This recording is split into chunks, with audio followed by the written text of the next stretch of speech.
Look at this tree. What did I do wrong? Do you see what's wrong?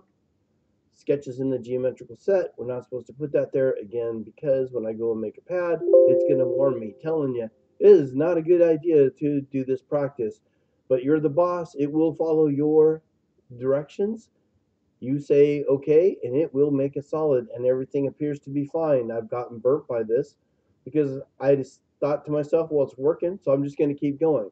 The problem is at some point, all of a sudden, it causes a problem, and the only way to get rid of it is to delete the sketch. But when I go to delete this sketch, it's going to delete everything that was created after that fact. So that means the entire model is going to go away. So you want your part body to always be the in-work object when you're creating your sketch, if you're going to be making solids from that sketch. So let's go create another sketch.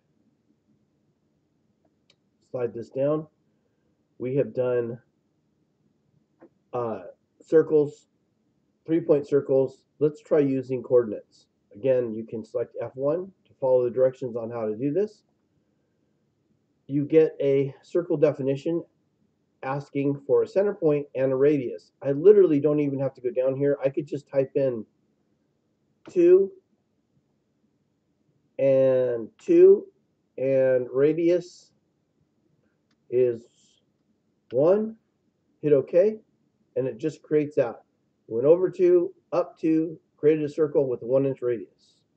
Remember, we don't use radius values for circles that represent holes. This should be a diameter, so you double click it to get the pop-up window to change the diameter or radius to a diameter. Select OK, and that is how you use coordinates. Anytime you have values, they're editable. So if I double click this, I can change that to 3 and hit enter, and it moves that over. So now the circle is 3 inches over from the axis, 2 inches up, and a diameter of 2. If I double click this and change that to 1, the whole radius or the whole diameter is now a 1-inch diameter. All right, so if you knew specific coordinates of where you wanted your circle, you could key in coordinates based off the horizontal vertical axis provided here. It's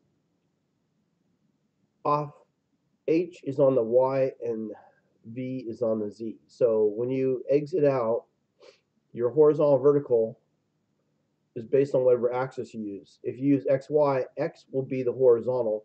If you use YZ, Y will be the horizontal. If you use XZ, X is the horizontal, again, not Z.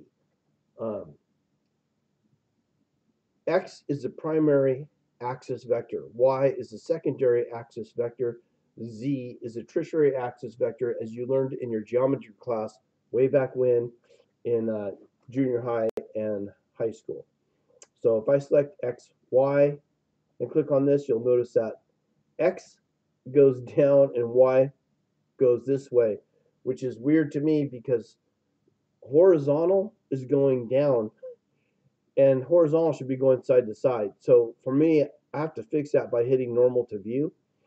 When I hit normal to view, for some reason, H is now going in the negative direction. Any coordinate system I've ever worked on in any of my math classes, I want H to go positive and aiming towards the right, and Z is always going up and down. So I flip that one more time, and it gives me my normal axis system I would expect to see for my X and Y vector. I'll exit that. When you select the XZ vector and go into sketch, your X goes again in the negative direction. So you can hit normal to view, but then it does this. It just rotates at 90. If I hit normal to view again, it flips it this way. So normal to view again, that's all it's going to do is just keep flipping it back and forth this way. So on this case, when you do your X and Z, it's hard to orientate it to something I would feel is normal. But that's how that's created. This demo here was to cover how to go into Sketch 2. I just realized something I haven't talked about. If you double click Sketch 2, that's how you go back and see it. I think the most common mistake I see is people go into a sketch and instead of double clicking the sketch to go into an existing sketch, they click here thinking they're going to go back to sketch and return back to that same sketch plane. But when I do that, I'm actually creating a secondary sketch. And that's why you don't see any dimensions. I can't edit them or nothing. And then people try and come in here and go, oh, I've lost my dimensions. And then they try and redimension this whole thing. So you go over here to the constraints, and then you try and constrain this thing, and it's not letting you, or it's constraining it, but it's giving you this reference call out, and it doesn't look right. And it's because everything is in the sketch 2 over here. So if I double click that, I see I have sketch 2, and this is a wasted sketch. So don't do that.